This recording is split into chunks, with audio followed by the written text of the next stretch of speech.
로마서 12장 1절에서 8절 말씀 같이 저와 여러분이 같이 교독하도록 하겠습니다. 로마서 12장 1절에서 8절.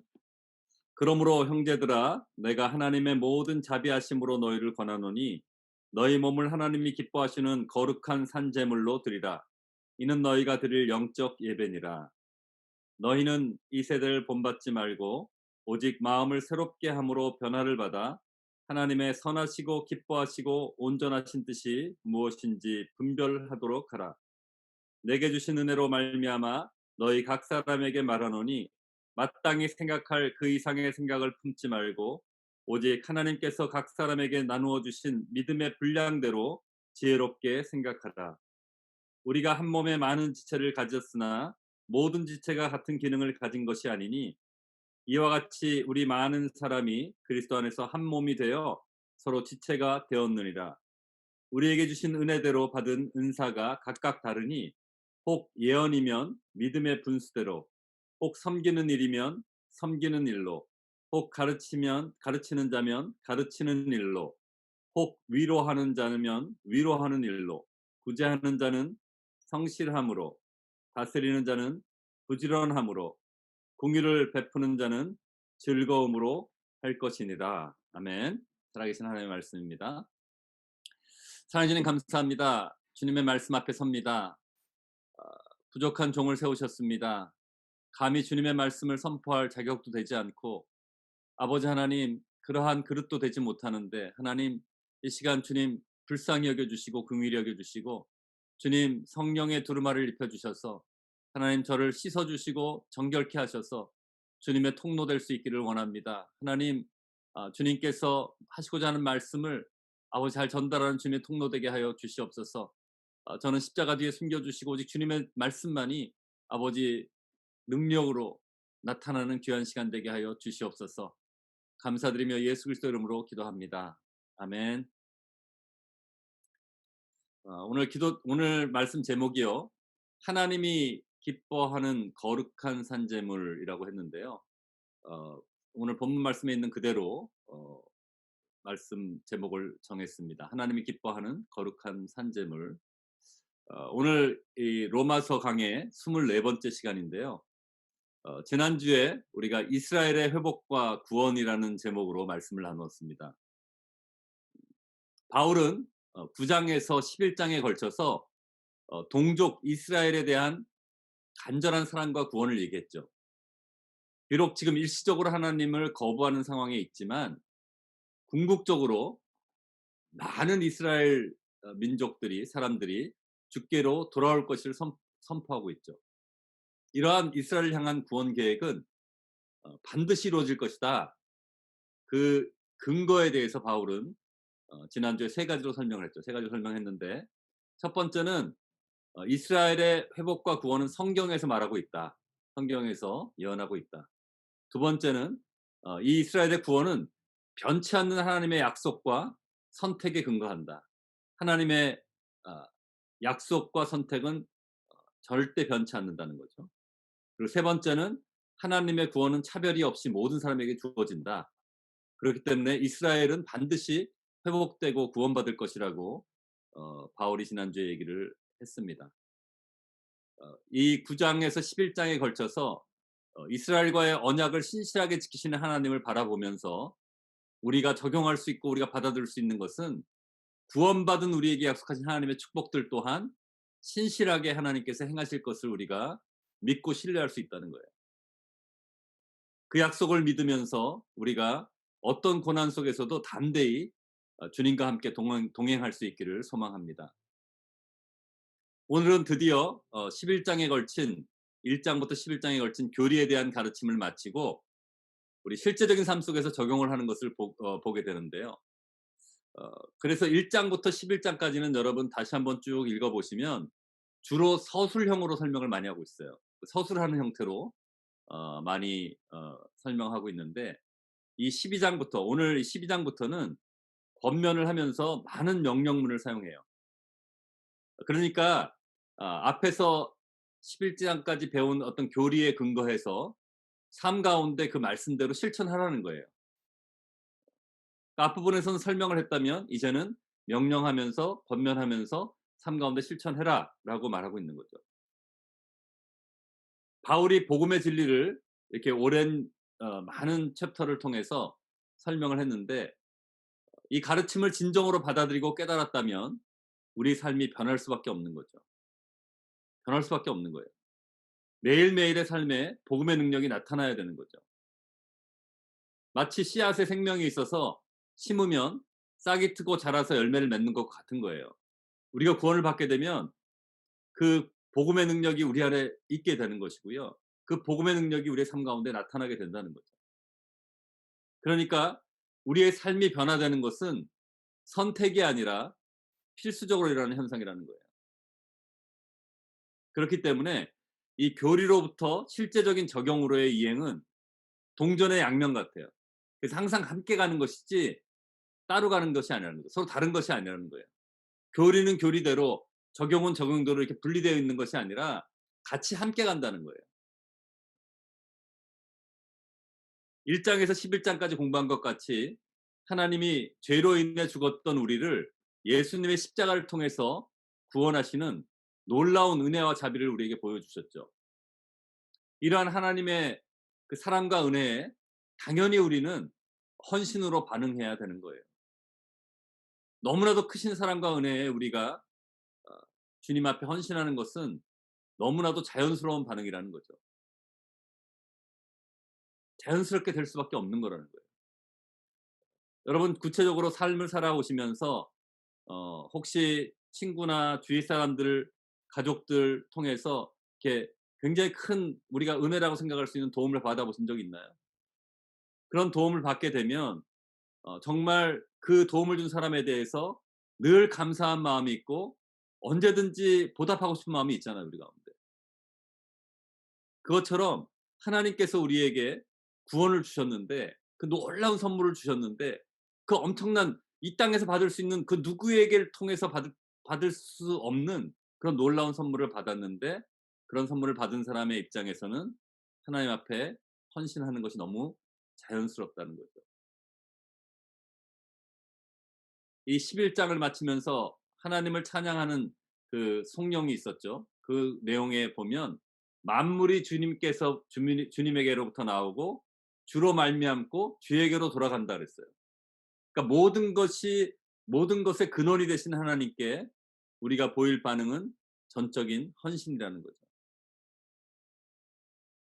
하나님이 우리에게 행하신 놀라운 일들을 깨달으면 깨달을수록 우리는 더욱더 주님께 헌신하게 된다는 거예요.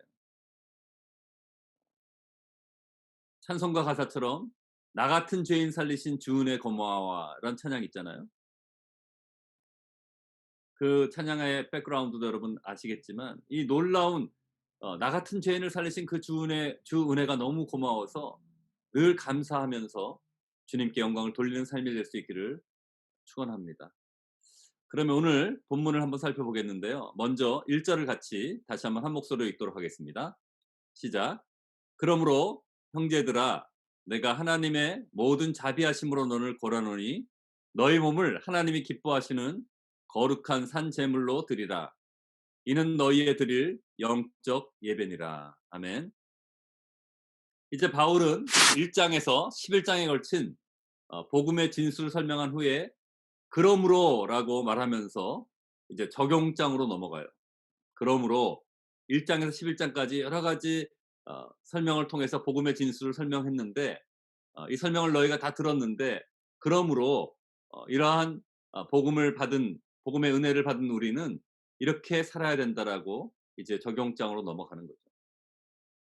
하나님이 이미 죄로 인해서 죽었던 우리를 예수님의 십자가를 통해서 구원해 주신 은혜를 기억하면서 그 놀라운 은혜와 사랑을 받은 우리가 어떻게 살아야지 마땅한지를 이제 말해 주고 있는 거예요. 12 장부터 15 장까지 그렇게 쭉 진행이 됩니다. 16 장은 서로 인사하는 내용들이고요.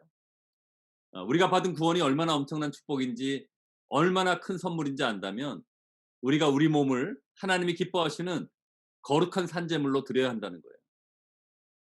이것이 우리가 드릴 영적 예배라고 바울은 선포하는 거죠. 여러분 구약에서 제사를 드릴 때 제물로 소나 양이나 염소를 드리게 되죠. 그런데 구원받은 우리는 나 자신을 산제물로 드리라는 거예요.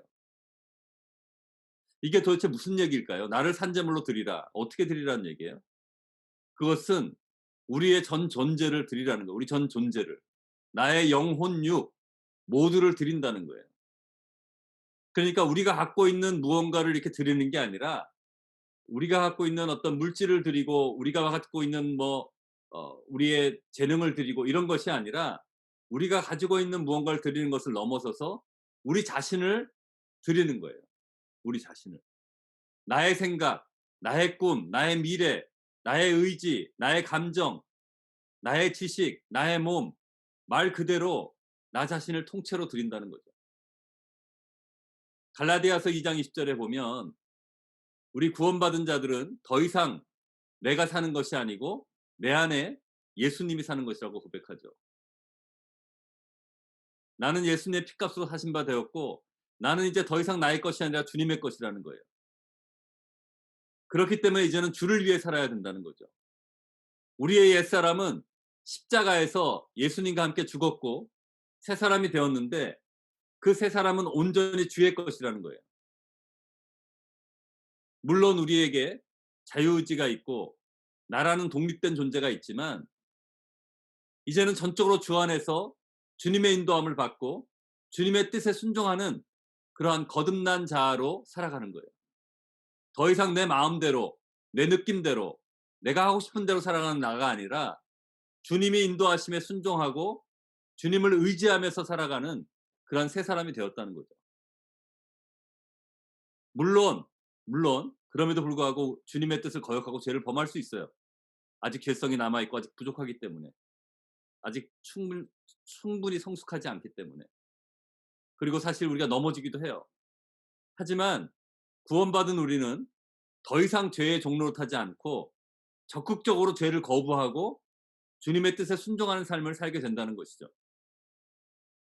더 이상 죄의 종로로 타지 않는다는 거예요. 구원받고 새 사람이 되었기 때문에 우리는 우리가 그 죄를 적극적으로 거부할 수 있고 주님의 뜻에 순종할 수 있는 그런 능력을 부여받은 거죠. 그 주님의 주신 능력으로 그 주님의 뜻을 분별하며 살아갈 수 있다는 거죠. '아 난 어쩔 수 없어. 난 어떻게 할 수 없어.' 이게 아니라는 거예요. 우리는 이미 새로운 새 사람이 되었고 그 주님이 그 능력을 우리에게 주셨기 때문에 우리는 그런 모든 죄와 싸워 이길 수 있는 능력이 우리에게 있다는 거죠. 바울은 우리의 전 존재를 산제물로 드리는 것이 우리가 드릴 영적 예배라고 말을 해요. 그런데 여기서 바울이 말하는 영적 예배가 어떤 예배를 말할까요? 우리가 쉽게 그냥 영적 예배 그렇게 생각할 수도 있지만 사실은 이 의미가 이 단어적인 의미가 어떤 건지를 우리가 좀 생각해 볼 필요가 있어요. 여기서 영적이라고 번역한 단어는 헬라어 원어의 로기코스라는 단어예요. 헬라어 원어 로기코스. 근데 신약에서 이 베드로전서 2장 2 절에만 한 번 더 나오는 그러니까 성경 전체에서 딱 두 번밖에 쓰여지지 않은 단어예요. 베드로전서 2장 2 절은 여러분 잘 아시는 구절인데요. 따로 찾아보진 않겠는데 그 앞부분에 뭐라고 돼 있냐면 2장 2 절에 "갓난아기들 같이 순전하고 신령한 젖을 사모하라."고 말을 해요. 여러분 많이 들어보신 구절이죠. 여기서 순전하고 신령한이라고 번역한 그 단어가 이 로기코스라는 이 헬라어 단어예요. 여기서 영적이라고 번역한 단어이고 NIV에서는 pure spiritual이라고 표현을 했는데 이 단어를 영어 번역본에서는 대부분 영적인 spiritual이라고 다 번역을 했고요. 킹 제임스 버전에서는 어 reasonable이라고 번역을 했어요. 뭐 합리적인, 이성적인, 이치에 맞는, 합당한 이렇게 번역을 한 거죠. 그러니까 이 단어가 정확하게 무엇을 의미하는지 이게 딱 의미를 정확하게 파악하기가 좀 어렵기 때문에 대부분의 경우는 spiritual이라고 킹 제임스 버전은 단순하게 영적인 것이 아니라 reasonable한 것이다라고 이렇게 번역을 한 거죠.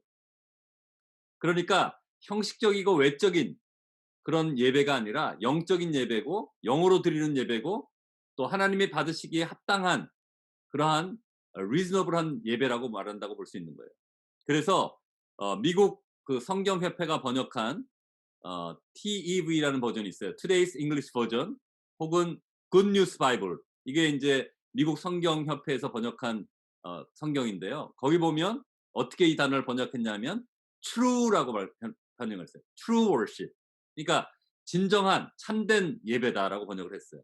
그러니까 이게 가장 어떻게 보면 원어의 의미에 가까운 번역이라고 저는 생각이 돼요.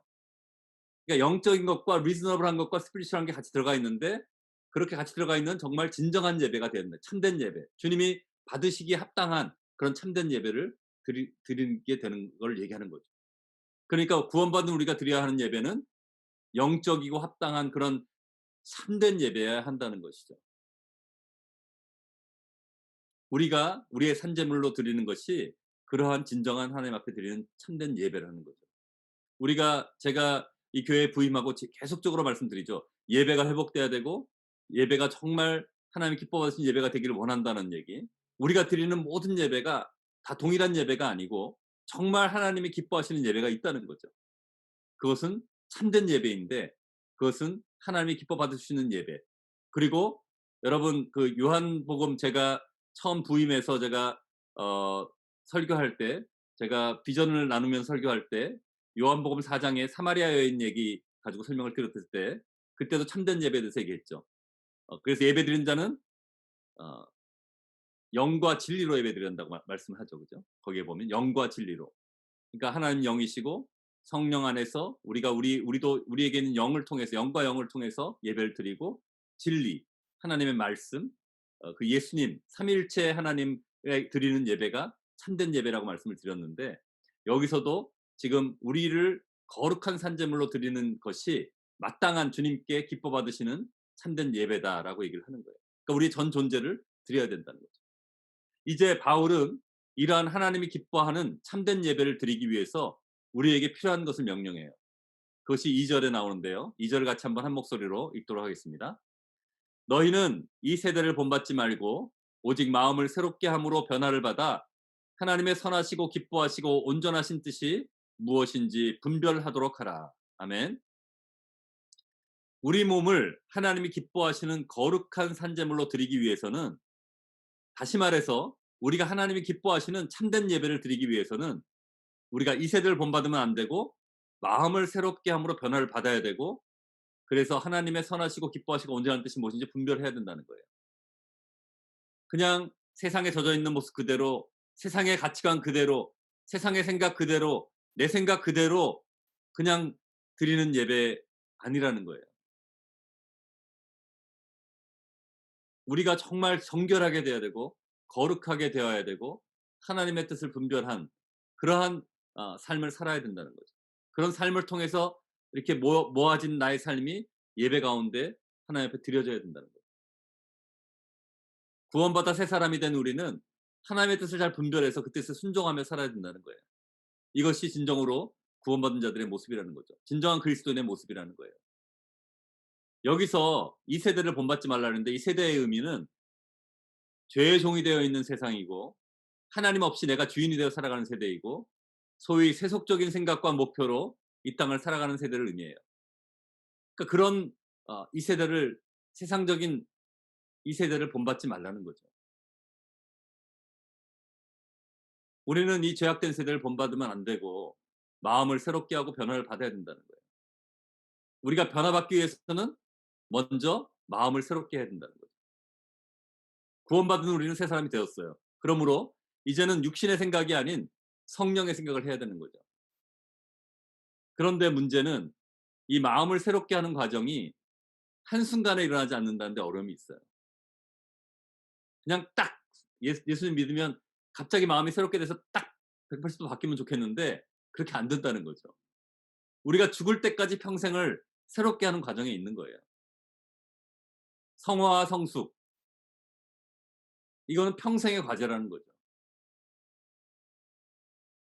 하지만 우리가 포기하지 않고 어제보다는 오늘이 오늘보다는 내일이 점점 더 성화되고 더 성숙되고 더 새롭게 되는 은혜가 있어야 되는 것이죠. 그것이 살아있는 구원받은 자의 신앙인의 모습인 것이죠. 이렇게 마음을 새롭게 함으로 우리는 하나님의 선하시고 기뻐하시고 온전한 뜻을 분별하게 되는데요. 우리의 내면이 새롭게 되어서 성령으로 충만할 때 그래서 육신의 생각이 아닌 성령의 생각을 할 때 우리는 하나님의 뜻을 분명하게 분별할 수 있는 것이죠.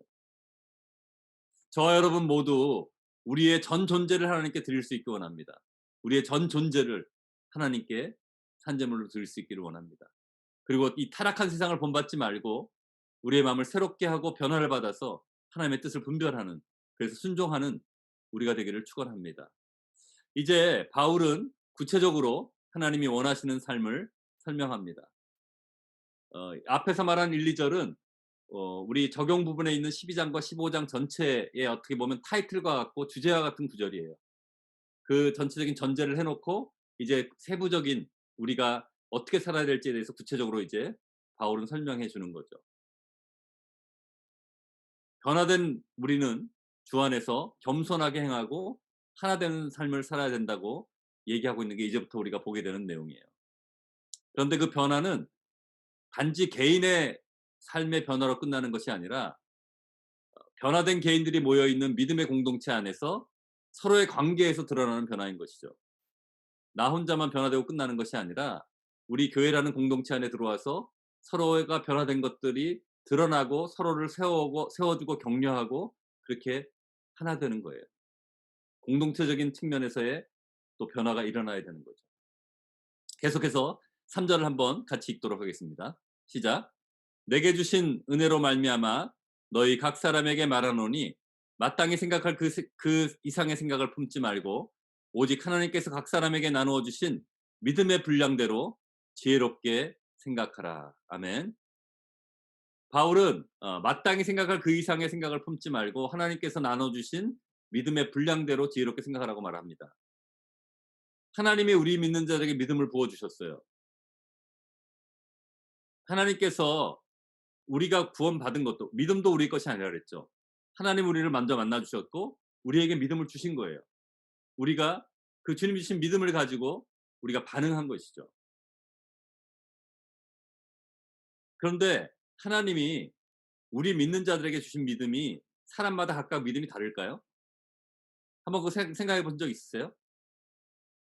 금목사에 에게 준 믿음은, 하나님이 준 믿음은 크고 나에게 준 믿음은 좁고 이렇게 하나님이 믿음을 굉장히 사람마다 이렇게 다르게 다른 분량을 주셨을까요? 한번 고민해 보신 적 있으세요? 여기서 말하는 건 그게 저는 아니라고 생각해요. 하나님은 우리 각자에게 동일한 믿음을 주셨어요. 그래서 우리가 다 같이 구원받은 거예요. 하나님은 모든 믿는 자에게 믿음을 부어 주셨어요. 구원받을 수 있는 동일한 믿음을 우리에게 주신 거죠, 믿는 자들에게. 우리 모두는 이 주신 믿음을 가지고 우리 자신을 생각하고 바라봐야 하는 거예요. 하나님이 사람마다 서로 다른 양의 믿음을 주신 것은 아니라는 거죠. 모든 믿는 사람들에게 동일한 믿음을 주셨어요. 문제는 그 믿음을 받은 우리 각자의 믿음의 반응에 문제가 있는 거예요. 그러니까 동일한 믿음을 주셨는데 좀 아니올시다라는 행동을 하는 사람의 믿음을 좀 설명해 드리면, 어떤 사람은 동일한 믿음을 받았는데 어떤 사람은 너무 교만하게 자신의 믿음이 가장 많은 것처럼 그렇게 반응하면서 행동할 수 있어요. 그죠? 그리고 어떤 사람은 정말 동일한 믿음을 주셨는데 그 믿음을 누리지 못하고 믿음이 없는 사람처럼 행동하기도 해요. 하나님이 우리에게 이미 믿음을 주셨는데 그 하나님의 믿음을 우리가 받아들이는 우리의 믿음으로 반응을 어떻게 하느냐가 너무 다르다는 거죠, 사람마다. 하나님은 이미 믿음을 우리에게 주셨어요. 누구에겐 큰 믿음을 주고 누구에겐 작은 믿음을 준 것이 아니라 누구에게 누구에게든지 동일한 믿음을 주셨기 때문에 우리는 구원받을 수 있는 거고 구원받은 거예요. 그런데 그 믿음의 분량이 우리 안에 있는데 그 믿음을 주셨는데 우리는 그 믿음의 분량대로 행동을 안 해요. 이미 우리에게 그 많은 믿음을 주셨는데 우리는 마치 믿음이 없는 사람처럼 행동하기도 하고 때로는 교만하게도 행동하기도 하고 그렇게 행동을 한다는 거죠. 때로는 영적인 우월감을 갖기도 하고 영적인 열등감을 갖기도 해요. 그렇게 하지 말라는 거예요. 주님이 주신 믿음에 근거해서 그 이미 주신 그 믿음이 있기 때문에 그 믿음에 합당하게 그 분량대로 이미 주신 그 분량대로 지혜롭게 생각하라는 거죠. 서로 존중하고 존경하고 또 나보다 남을 낮게 여기며 겸손하게 살아야 되는 것이죠. 여러분 우리에게 이미 하나님은 믿음을 주셨어요. 그 믿음으로 우리가 반응을 해야 돼요. 의인은 믿음으로 말미암아 살리라 그랬잖아요. 그죠? 이미 주셨는데 그 믿음은 저쪽 마음구석에 그냥 이렇게 처박아 놓고 내 인간적인 생각과 내 마음대로 내 생각대로 내 경험대로 행동하고 사는 거예요. 그러니까 늘 불안하고 걱정하고 근심하고 두려워하면서 살아가는 거죠.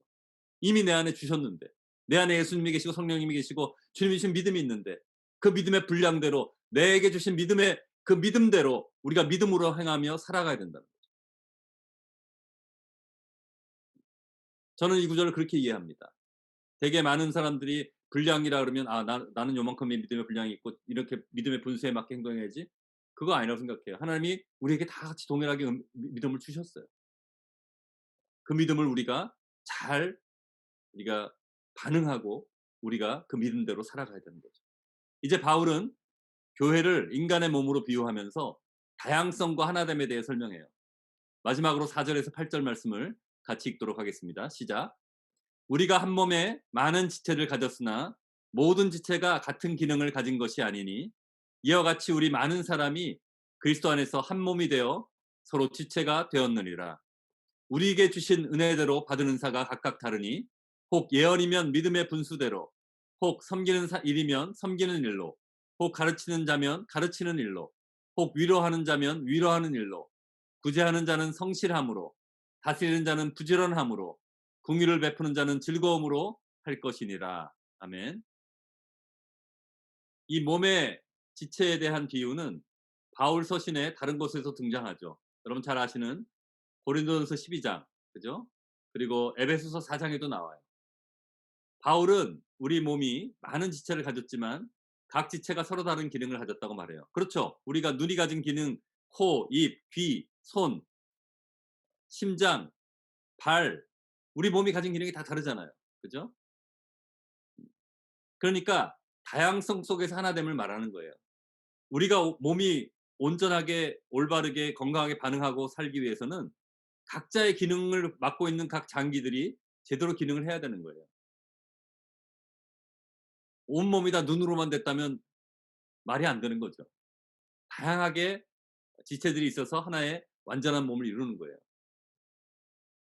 이와 같이 로마 교회에도 많은 이방인과 유대인들이 있지만 그리스도 안에서 한 몸이 되어 서로 지체가 되었다는 거예요.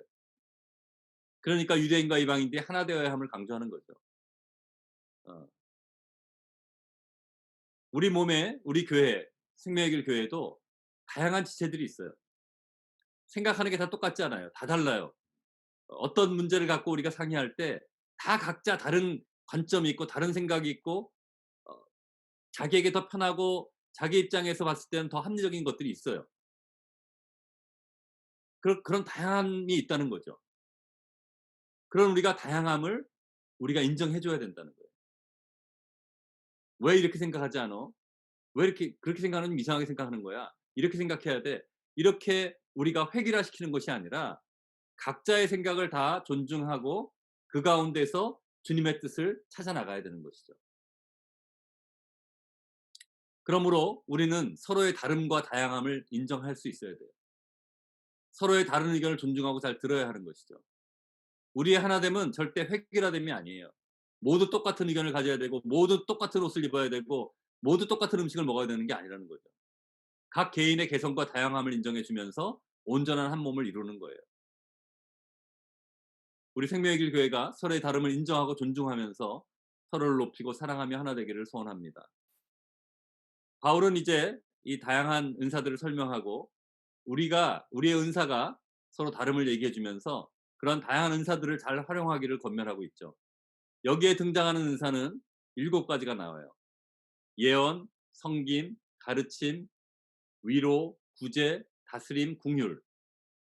그런데 어느 은사가 더 좋고 더 영적으로 높은 은사가 아니라 하나님이 교회의 필요에 따라서 각 사람에게 은혜로 주시는 거예요. 여러분 은사가 강한 사람들 보면 부럽기도 하고 '나도 좀 저 은사 있으면 좋겠다.' 그러고 은사가 있는 사람이 더 영적으로 더 우월해 보이고 그러잖아요. 그렇지 않다는 거예요. 하나님은 다양하게 주셨고요. 교회를 교회의 덕을 세우기 위해서 필요한 은사들을 다양한 사람들에게 다양하게 나눠 주신 거예요. 어떤 은사를 가졌다고 내가 더 영적으로 우월하고 더 영적으로 열등한 게 아니라는 거죠. 착각을 하면 안 돼요. 방언을 할 수 있다 해서 나는 영적으로도 무언하고 방언을 못 하기 때문에 영적으로 나는 열등하다? 아니라는 거죠.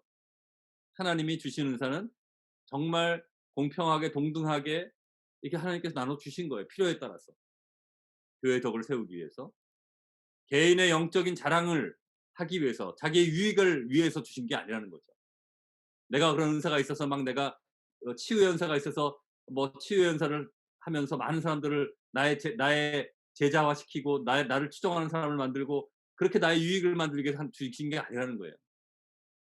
하나님이 주신 다양한 은사를 통해서 교회 공동체를 건강하게 세워가는 것이죠. 우리 교회도 비록 작지만 각각 역할을 너무나도 맡아서 잘해 주시기 때문에 지금 교회가 건강하게 가고 있는 거예요. 일당 10, 일당 100을 하고 계시잖아요, 다들. 이렇게 각자 맡은 역할들을 너무 잘해 주시니까 지금 교회에 교인들이 적고 일할 일꾼들이 적음에도 불구하고 지금 교회가 잘 기능하고 잘 성장하고 있는 거예요. 물론 어떤 분들은 너무 많은 일들을 맡아서 좀 버겁기도 하고 힘들기도 해요. 이제 우리 교회가 그것들을 잘 나누어서 같이 짐을 나눠 줘야 되겠죠. 하지만 정말 너무나도 주님께서 주신 다양한 은사들을 하나님께서 잘 사용하게 하셔서 지금 교회를 세워가고 있는 거예요. 하나님은 절대 우리에게 차별이 없으세요. 우리에게 동일한 은혜를 주시고 동일한 믿음을 주시고 동일한 은사를 주세요. 우리는 모두 사랑받는 하나님의 자녀들이라는 거죠. 우리의 역할에 따라서 더 사랑하고 더 영적으로 하나님 높이 평가하지 않는다는 거예요. "너는 목사니까 내가 더 사랑해 줄게. 너는 평신도니까 덜 사랑할게." 이게 아니라는 거예요. 하나님의 사랑은 무한하기 때문에 인간의 사랑은 자녀를 사랑해도 어떤 자녀를 더 편애하는 경우가 많죠. 그죠? 성경의 인물들도 편애가 많잖아요, 성경에도 보면. 편애하는 그런 이야기들이 많죠. 대표적으로 야곱도 어 야곱이 누구를 더 편애했어요? 에서를 더 편애했잖아요. 아 이삭이. 죄송합니다. 이삭이 에서를 더 편애했잖아요. 이런 것처럼 어떤 그런 편애가 있어요, 인간에는. 그래서 누군가를 편애하면 그 아이에게 더 사랑이 많이 가고 다른 아이들은 상대적으로 사랑이 적게 가는 것 같이 보여요. 근데 하나님의 인간의 사랑은 한계가 있기 때문에 그렇지만 하나님의 사랑은 무한하기 때문에 우리 각 사람을 다 편애하세요. 우리 각 사람을 다 편애하신다니까요. 그러니까 나만 혼자 있는 것처럼 하나님이 편애하세요. 그렇게 사랑을 무한히 부어 주세요. 근데 그 모든 사람을 온 인류를 다 그렇게 편애하셔도 하나님의 사랑은 바닥이 나지 않으세요. 그러니까 내가 주연인 것처럼 사랑해 주시는 거죠 다. 그렇게 하나님은 모두를 사랑하시는 능력의 하나님이시라는 거죠. 그러니까 우리가 착각하면 안 돼요. 우리가 뭔가 좀 더 열심히 해서 하나님의 사랑을 더 받고 내가 사역을 더 열심히 해서 하나님의 사랑을 더 받고 내가 헌금을 더 많이 해서 하나님의 사랑을 더 받고 내가 더 말씀을 더 읽어서 하나님의 사랑을 더 받고 아니라는 거예요. 하나님 우리 있는 모습 그대로 무한한 사랑을 부어주고 계시다는 거죠. 그걸 우리가 잊으면 안 돼요. 그래서 뭔가 내가 내 행위를 통해서 하나님 앞에 사랑받고 더 그러기 위해서 이렇게 노력하는 거는 아니라는 거죠.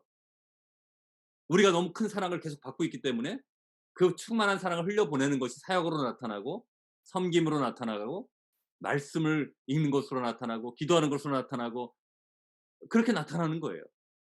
자연스럽게 흘러나와야 되는 거죠. 우리가 각자 주신 그 은사, 하나님이 주신 은사들을 겸손하게 교회의 유익을 위해서 사용할 수 있기를 원합니다. 말씀을 정리하겠습니다.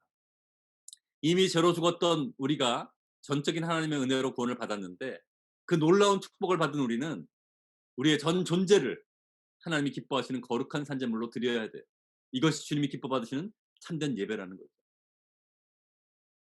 이제는 내가 사는 게 아니에요. 내 안에 그리스도께서 사시는 거예요. 이제는 내 몸이 내 것이 아니에요. 하나님의 것이에요. 예수님의 피값 사신 하나님의 것이라는 거죠. 그 사실을 알고 우리가 이 땅을 살아가야 되는 거예요.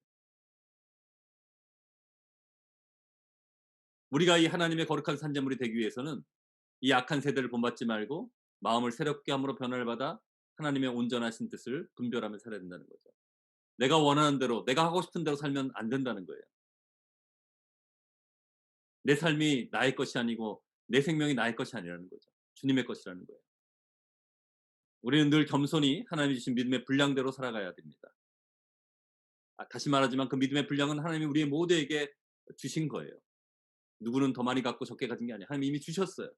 우리가 그 믿음의 분량대로 우리가 그 믿음에 반응해서 믿음으로 살아가야 되는 거죠. 영적으로 교만해서도 안 되고 영적으로 열등감에 빠져서도 안 돼요. 그 하나님이 주신 믿음을 가진 자로서 합당하게 살아가야 되는 거죠.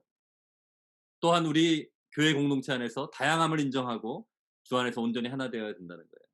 우리 각자에게 주신 은사들을 잘 사용하고 교회의 덕을 세워야 되고, 그럴 때 우리 생명의 길 교회는 건강한 교회, 본질에 충실한 교회, 주님이 기뻐하시는 교회가 될 것입니다. 올해의 표어처럼 구원의 기쁨을 회복함으로 우리에게 베푸신 구원의 은혜가 얼마나 엄청난 것인지 깨달아 알아서 우리의 전 존재를 주님 앞에 기뻐하시는 거룩한 산제물로 드리는 우리 모두가 되기를 주님의 이름으로 축원합니다. 같이 한번 기도하겠습니다. 우리 한번 먼저 기도할 때 통성으로 같이 기도할 텐데요. 기도할 때 하나님, 우리가 우리 몸을 하나님이 기뻐하시는 거룩한 산제물로 드리게 하여 주시옵소서. 이미 죄로 인해 죽었던 우리를 구원하신 놀라운 주님의 은혜에 늘 감사하며 주님의 참된 예배자로 살아가게 하여 주시옵소서. 하나님, 타락한 세상 속에서도 세상을 따라 살지 않고 하나님이 선하시고 기뻐하시고 온전한 뜻이 무엇인지 분별하여서 주님의 말씀대로 순종하며 살아가게 하여 주시옵소서. 오늘 주신 말씀을 가지고 하나님, 우리의 삶 가운데 이것을 실제로 적용하고 실천하고 살아나게 하여 달라고 한번 기도하며 나가겠습니다. 기도하겠습니다. 사랑해 주님, 감사합니다. 하나님, 정말 우리가 우리 몸을 주님이 기뻐하시는 거룩한 산제물로 드릴 수 있기를 원합니다. 하나님, 나의 몸이 나의 것이 아닙니다. 하나님, 마치 나의 몸인 양 걱정하고 염려하며 아버지 그렇게 살아갑니다. 하나님, 이제 주님의 피값으로 사신받은 아버지, 주님의 십자가의 보혈로 아버지 저희를 정결케 하셨고 우리를 살려주셨고 이제 우리의 생명도 주님의 것인 것을 고백합니다. 이제는 내가 사는 것이 내 안에 그리스도께서 사시는 것이고 아버지, 이제 내가 사는 것은 나의 뜻대로 사는 것이 아니라 주님의 뜻을 분별하며 아버지 거기 순종하며 살아가는 것임을 고백합니다. 하나님, 도와주시옵소서. 아버지, 늘 내 기분과 내 감정과 내 생각에 쌓여서 아버지, 내가 기분 나쁜 것과 내가 상처받는 것과 나의 문제를 가지고 늘 주님, 내가 중심에 대 살아갔던 저희를 용서하여 주시고 아버지 하나님, 정말 주님이 중심이 되어서 주님이 정말 내 마음의 왕좌에 거하셔서 나의 삶을 이끌어 가시는 그 주님의 이끄심에 순종하며 살아가는 저의 삶이 될 수 있기를 원합니다. 하나님, 정말 주님, 저희가 신앙생활하고 교회에 출석하며 그리스도를 살아가는 것이 아버지 정말 저희가 하나의 정말 습관과 아버지 마치 어떤 클럽에 다니는 것처럼 아버지 생활하는 것이 아니라 아버지 저희 삶 전체가 아버지 주님 앞에 드려지며 아버지 이 교회에 아버지 저희가 예배하며 출석하며 아버지 교제하며 말씀을 보며 기도하며 이 모든 저의 신앙생활이 우리 삶의 본질이 되게 도와주시고 아버지 이 삶과 아버지 신앙생활이 분리되지 않게 도와주시고 우리가 한 마음으로 주님만을 섬기며 아버지 주님의 사람으로서 이 땅을 살아갈 수 있도록 도와주시기를 원합니다. 아버지, 이 땅은 저희가 잠시 있다 가는 세상입니다. 하나님, 이 땅의 세상들을 아버지 세상에 아버지 세속적인 것들을 추구하지 않게 도와주시고 아버지 주님께서 정말 함께하여 주셔서 성령의 생각, 성령의 아버지 인도하심을 따라 우리가 순종하며 살아갈 수 있기를 원합니다. 하나님, 우리에게 주신 다양한 아버지 은사들을 인하여 감사를 드리며 하나님 또한 우리 생명교회 아버지 성도 한 분 한 분들이 받은 은사들을 가지고 아버지 온전한 몸을 이루어갈 수 있도록 도와주시고 아버지 우리 서로가 다양함을 인정하며 아버지 서로의 의견들을 존중하며 하나님 주님의 뜻을 그 가운데 잘 분별해서 아버지 잘 아버지 따라갈 수 있도록 하나님 저희를 인도하여 주시기를 원합니다. 서로를 더 존중하며 나보다 남을 낮게 여기며 아버지 하나님 더 존중하며 존경하며 살아가는 우리가 될 수 있도록 인도하여 주시옵소서. 주님을 찬양합니다. 주님을 경배합니다. 한 번 더 기도할 때 우리가 교회를 위해서 기도하기를 원합니다. 교회, 우리 일대일 제자 양육, 성경 일독, 또 차세대 사역자와 차세대 정말 우리가 섬김을 위해서 또 치유와 회복을 위해서 육체, 정신적인, 영적인 침체, 관계 회복, 재정적인 어려움에 있는 분들의 회복, 특별히 우리 윤지학 장로님 빨리 회복될 수 있도록 또 유현인 권사님 건강하게 잘 간호하실 수 있도록 우리 두 분을 위해서 더 집중적으로 기도해 주시고 또 팬데믹 속에서 우리 성도들 지켜주시고 예배를 안전하게 드릴 수 있도록 또 정말 우리가 올 한 해 동안 주님의 구원의 기쁨을 아버지 잘 회복하는 귀한 한 해 되게 해달라고 우리 교회를 위해 우리 다 같이 통성으로 기도하며 나가겠습니다. 기도하겠습니다.